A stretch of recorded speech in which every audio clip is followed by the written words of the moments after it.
All right, we're going to continue to roll into our post-race press conferences here in today's Cheese at 355 at the Glen. We've now been joined by our race-winning crew chief, Todd Gordon, and Walt Zarnicki, the vice chairman of Team Penske.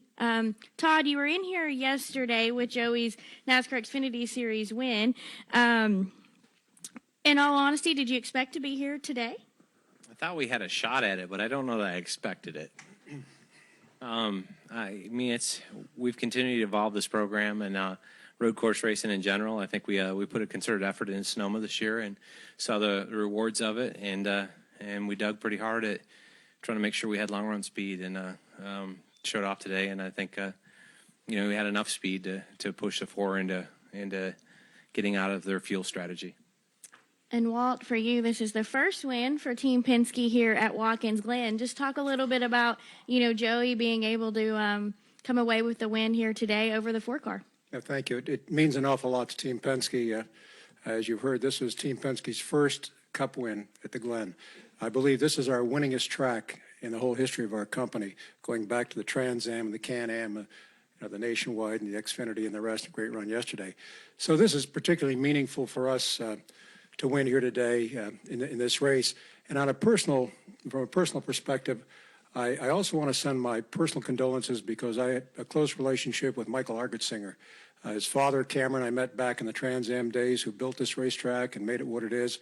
And Michael and I developed a friendship over the last 20 years. And as some of you know, Michael passed away here about a month ago. And so it means a great deal for me personally that we were able to win this race here at the Glen. So for Joey to do it, it's Team Penske. Joey's done a great job, but Todd and the whole Shell Pennzoil crew. I knew from the beginning, I just felt comfortable and confident all day long that we had a real opportunity to win here today.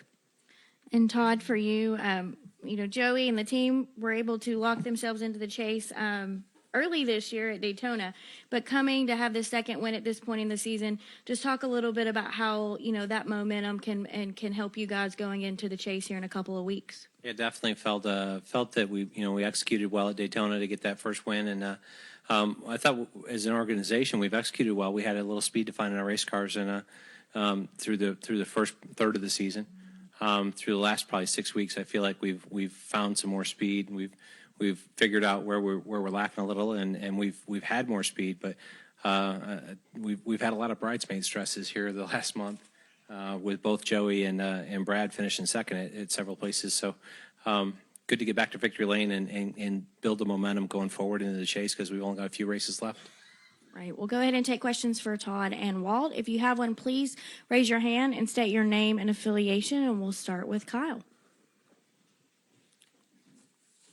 Kyle Magda, Race Chaser Online. Todd, you were in here yesterday. You talked about growing up in this area. Where does today's win compare to all the ones in your career as a crew chief? I know this is your third one here at the Glen. Yeah, it's this one's pretty special for the Glen wins. This is the top of it. Obviously, in 11, it was pretty big for me to win back home. That was the first win here in the Nationwide Series then. But to come here and execute on a Cup level is awesome because it's back home. This is New York State, and this is 2.5 hours from where I grew up. I came and watched races here before I moved south to go racing. So, and I love road course racing, not just because of here, but I think it's a different venue for us. It's a different mindset to what you've got to do with a race car, and it brings out good execution and great race car drivers. And I think we had that today. All right, I believe we had a question. Okay, go ahead. I just want to follow up here. Do you remember the first time you came to Watkins Glen? Yeah, I do. It's I don't remember the year, but it was for a then Busch Series race. Came up here in the early '90s, and just it was just awesome. And just to be part of the venue and spend a little bit of time down here. Grandparents had a place up on Keuka Lake, so not too far from here. And the area is just fabulous. It's a great racing venue, and pretty proud of what the racetrack's been able to do with the grandstands and everybody here. It's been a great venue. Thank you. All right, I believe we had a question from Bob up front here. Bob Hawkers, ESPN. Todd, if this is a chase race, how different is everybody playing the strategy, and we've had fuel mileage races the last few weeks. Do you have any clue what your fuel mileage will be next week with the new package at Michigan? Hey, that's a really good question. I think we'll have to see how that comes out next week at Michigan. With the high drag package. I think it'll be interesting to see how that works out at Michigan. I know we ran at Indy, but Indy's more of a one groove racetrack. See what happens and how the groove moves around next week. It's a wild card, but that's cool because it allows the race teams to kind of react to it, and it gives you opportunity. Whenever there's a change, there's an opportunity to have more success and to beat people in the transition to change. So, looking forward to see what we do next weekend there. As to this Watkins Glen being a chase race, the fuel mileage strategy would be more stressful. I think you'd see a few guys, depending on what segment it's in and where it is. I think you'd see a little more conservativeness, but it may not be a ton of it. If it fell in the first segment, I think you'd see a lot of risk on especially from guys that have nothing to lose. It's the back half of the chase grid would definitely be risk on to try to find that win and get themselves through. So see where it all falls out if it ever happens. All right, we'll go to Nate, please.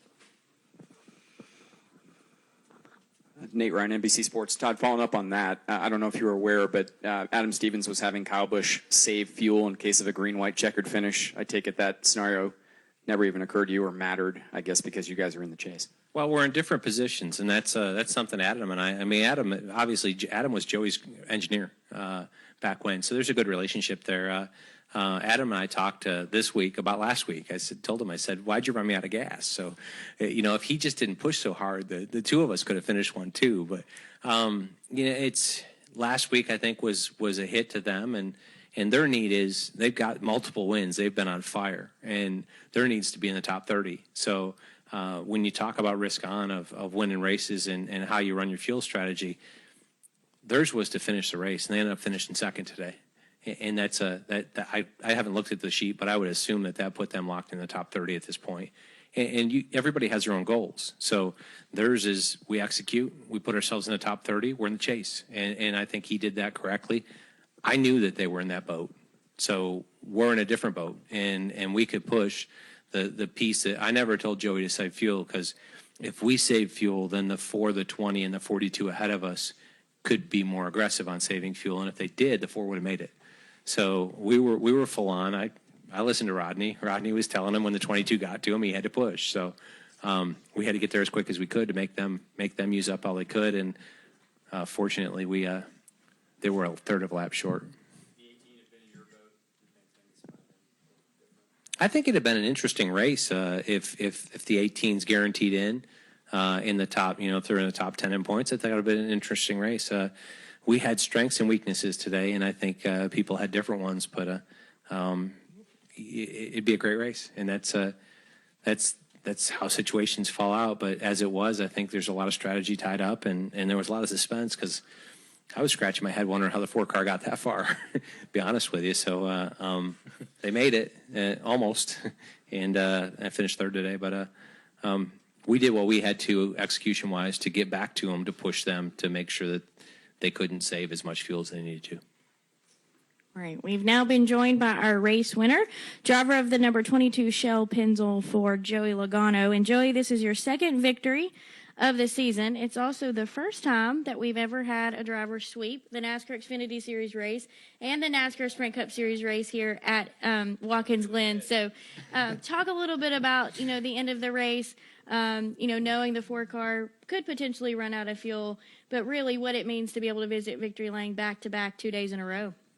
Yeah, it's remarkable. I've never swept a weekend before. I've come close a couple times. I've never actually done it, and didn't really think a road course would be the time that we were able to sweep the weekend. But what a special race car I had yesterday. Such a fast race car, and we were able to drive up through the field and just have a really good car. And today, Todd made some great adjustments overnight after we talked about the Xfinity race, and got my Shell Pennzoil Ford even better, which I thought was great. And we kind of worked our way up through the field slowly and methodically throughout the race, and then we kind of kept recycling as the pit sequence kept changing. Eventually, we found ourselves as the lead car on that pit sequence. So Todd did a great job calling this race, obviously, and makes up a lot for last week. Not that he called a bad race last week, but I'm not saying that, Todd. I love you, but no, I was saying it's nice that it played out this time. Sometimes it doesn't work out the way you want it to, and it's why we don't really talk about it much during a race. He just he does his thing and I do my thing, and we have 100% faith in each other. No matter what the decision is, and whether I do what I do on the racetrack or what he does on pit road, and our team just executed perfectly today. We may not have had the fastest race car. We had a very good race car, that was capable of running in the top three, I felt like. But the execution of the day is what won us this race, and I feel like that's the strong suit of this 22 team right now. All right, we'll continue to take questions for Todd, Joey, or Walt. If you have one, please raise your hand, state your name and affiliation, and we're going to start up front with Reed. Reed Spencer with NASCAR Wire Service. Congratulations, guys. Joey, on the restart, about halfway through, it looked like you took a real hard hit from McMurray, which basically knocked him out of the race. Was that a cause for concern at all? To be honest with you, I didn't really look at the back of the car after the race, but I don't even know how it happened, what happened in front of me, but I know the 6 checked up. I think the car in front of him checked up. Okay, and I was right on the 6, so I didn't have much further to go before I hit him, which saved my nose, and then I got whaled in the back, and it's just hard to. You can't see nothing. You're going uphill. You can't. All you see is spoiler, and so you're driving blind. Every driver is, and things happen that quick. It's bam, boom, done. It happens that quick, and it's tough. But it didn't really affect my car any. My car drove fine afterwards, and obviously, and was able to keep driving through the field and keep working our plan. All right, we're going to go to Kyle, and then we're going to come back to the gentleman in the gray shirt. Go ahead, come. Kyle Magda, Race Chaser Online over here, guys. Joey, last week you fell short there at Pocono, and this week with fuel mileage. How much do you talk with Todd about fuel mileage and just focusing on that each and every week? We talk about it. I don't think we talk about it a whole bunch. And we were joking under the red flag, and I said, hey, because I get confused on what he's thinking because I don't really know when I'm just driving the car around in circles, and he's calling the race, and I asked him, I said, hey, do you want to tell me the game plan or just want me to drive it and I'll figure it out later on? And he gave me the yeah. So that means everything without saying anything. I know that. And so the cool thing about the chemistry that Todd and I have, and really this whole 22 team have, is that we can communicate without even saying anything. We know each other very well, and that just comes from spending a lot of time together and building those relationships up. And I'm saying it's not just between the driver and the crew chief, but it's the whole team. They're a real family. They hang out together away from the racetrack, and I think that shows every week. And they have a lot of fun together. It's not very often you have a team that has a lot of fun. It's also very successful and understands how to work hard. And that's what we got with this 22 team and really all of Team Penske, the way we all work together and build fast race cars. It's very fun to be a part of. And you talked yesterday about running the Xfinity Series race just to get more track time. Did you think you'd get a road course victory with all the additional track time you've gotten with other races like at Sonoma and also here at Watkins Glen? You just got to keep trying. Eventually, you hope you break through. And, I said in here yesterday, I remember the first time I came here, and I was so frustrated because I didn't know how to go fast. A lot of times you can point out an area you're slow and know what you need to go faster, and I was lost. And it just takes a long time to figure out these racetracks and figure out what you need in your car and be able to communicate that. And we put a lot of work into road courses, and in particular Watkins Glen, on trying to build a fast race car and understanding what we got to do. And hard work equals results. We say that all the time at Team Penske. It's a quote that's up in the gym that we read every time we go in there, and it really does. It's something to live by. All right, go ahead. Tyler Head from WWNY. You just touched on it. You said the first time you came down here, you were really frustrated just because you had a lot of learning to do. All these years later, to be able to sweep the weekend, how gratifying is that? Very. Not just for being able to sweep the weekend, but really from finishing second a lot lately.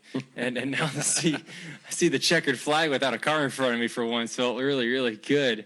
Team Penske is, last 4 races in a row, one of our cars finished second. Brad finished second a couple times, and so did we. And, it feels good to break through and not be the bridesmaid anymore and actually get to have the checkered flag and have some fun. And I think that was a little extra emotion at the end of the race.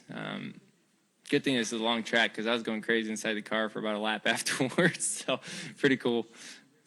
All right, we're going to go to Bob and then to the gentleman to my left. Bob Pockris, ESPN. Joey, is it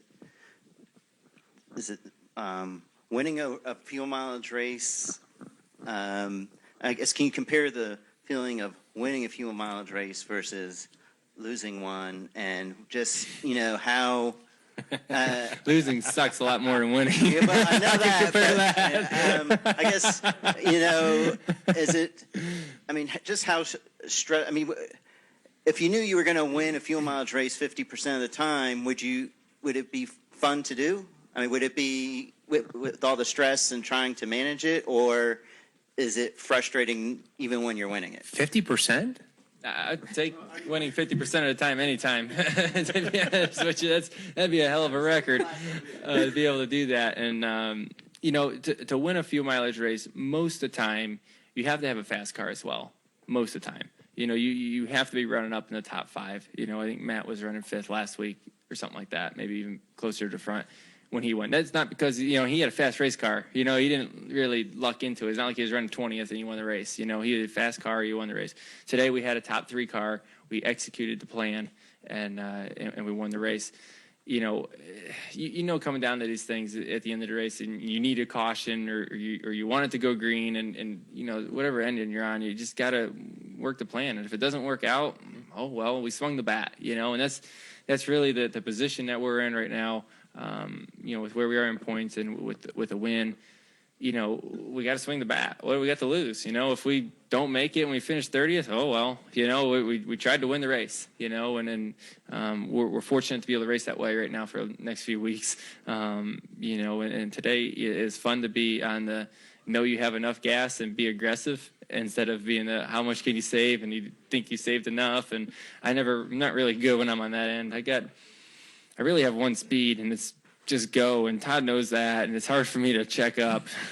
It's really hard for me to check up, and so when you hear that, we're right on it with gas, you just say, well, I'm gonna drive this thing hard, and it's kind of where I excel. All right, I believe we had a question over here to the left, and then we'll come back to Jim Utter.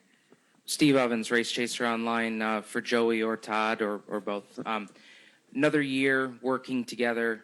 You guys get the win today at Watkins Glen, only a few weeks away from the chase. Do you guys feel that you're in an even better place as a team than you were last year heading into the chase with a couple of wins now and a sweep at a road course? I would say if you look at our statistics, it would say yes. We've got more top 5s, more top 10s, more poles, same number of wins we had at this point last year. The team as a group, as Joey talked about, I think team chemistry and continuity is at a level that we've not been at. We continue to grow that, and we're knocking on the door. We're building momentum at the right time. We've been top 5 contenders every week here lately. Last month, we found some speed in our race cars at the shop. I think as the aero packages have moved, we've been able to react to those very successfully. I think that's a testament to everybody at Team Penske back at the shop that they give us the information that we need to work forward. But I think we're in the right position. Obviously, continuing to find speed and continue to need to find a little more speed. Everybody always needs that. So to where we're at, yeah, I think every year that we stay together, it's great because everybody knows what everybody else is thinking. To Joey's point, he drives a race car, I call the race, and we don't argue about that. It's it's very clear as to what each of us need to do, and the team does a phenomenal job of everybody executing, and whether that's pit crew, whether that's engineers, whether that's mechanics in the garage. I got the greatest support team behind us, and I look forward to what we can do. All right, Jim, go ahead. Jim Utter, motorsport.com. This question is for Todd and for Joey. You've already been to Michigan once. You guys finished fifth. You talked about the work that Penske has done in regards to the new aero packages. For each of you, how is your approach different going into next weekend? Has it changed, or is it such a big variable that you really don't know until you get there? I mean, obviously there's a lot of unknowns, but we just ran a race, a few weeks ago in Indy with it, and I think when there's a rules change, it's a lot of work on the teams for sure. But I also think it's not a bad thing for Team Penske. I think we're able to put together a package pretty quick.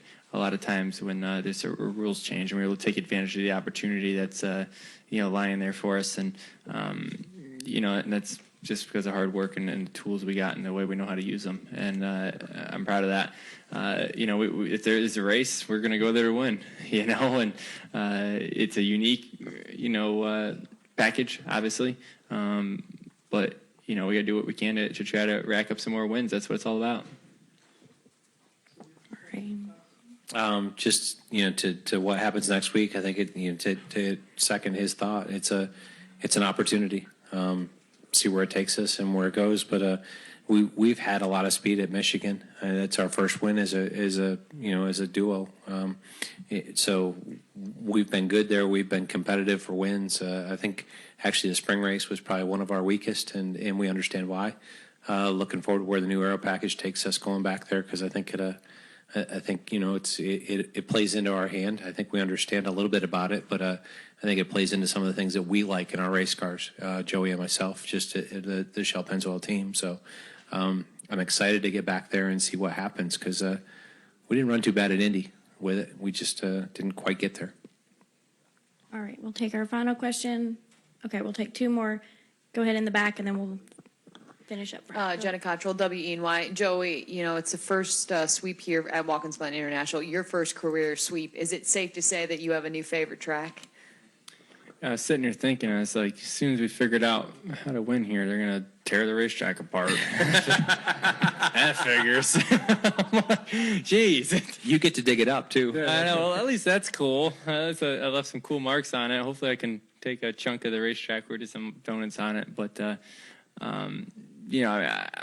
always enjoyed coming to road courses, but I was never very successful at them before. So, kind of worked out well today. But, I like all the racetracks. I'm not prejudiced. I like them all. They're all, fun in their own way, in different ways. And I just think it's cool that we get to do something different every week. We're going from a road course to a 2-mile racetrack. It's pretty cool that we have a sport that we can race different racetracks and different disciplines, and take something different as a driver and as a team. And something I think I'm very proud of is that this team's won at short tracks like Bristol and mile and a half like Texas, and super speedways earlier this year in Daytona, and now a road course. That's a well-rounded team, and I'm proud to be a part of that. Because not only as a driver does it take a lot of different things, but as a team it takes a completely different attitude every time you go to a different racetrack like that, and just goes to show what Team Penske is capable of doing. All right, go ahead. Dan Fates, WGI Sports. Just talk a little bit about how you felt lost here before. What clicked this weekend, and to get 2 victories, what did you make the adjustments to get into victory lane twice? I mean, it's not like it was one thing and boom, all of a sudden we figured it out. I feel like every time I've come here as a driver, I've gotten a little faster, gotten a little bit more competitive, and last few times we've had a close to a top 5 car, and we'd run in the top 10, and we were borderline there. This week I feel like we made some changes to our cars to really understand what we needed in certain sections of the racetrack, and saw speed because of that. Is there still areas that I look at where we can improve our race car? Oh yeah, we can definitely make our race car a lot better. But, and as a driver, can I look at areas that I can become better? Yeah, for sure. Like I said, we were a very good car today, but, and if we had clean air, we probably would have stayed up there. if we got the lead, but we can always be faster. You never just sit still and say, oh, we're good enough. We figured out how to win, and that's it. There's always areas to improve on and get better at. All right. For Joey, Todd, and Walt, congratulations again on today's victory, and we appreciate you coming in and visiting with us. Thank you. Thank you, guys. Thank you. Thank you, guys. Yeah, I literally burnt it down. That was pretty cool. Sorry, Walt. There's another one back at the shop. Don't worry about it. I got all the good out of it. I didn't need it anymore. Heck with that car.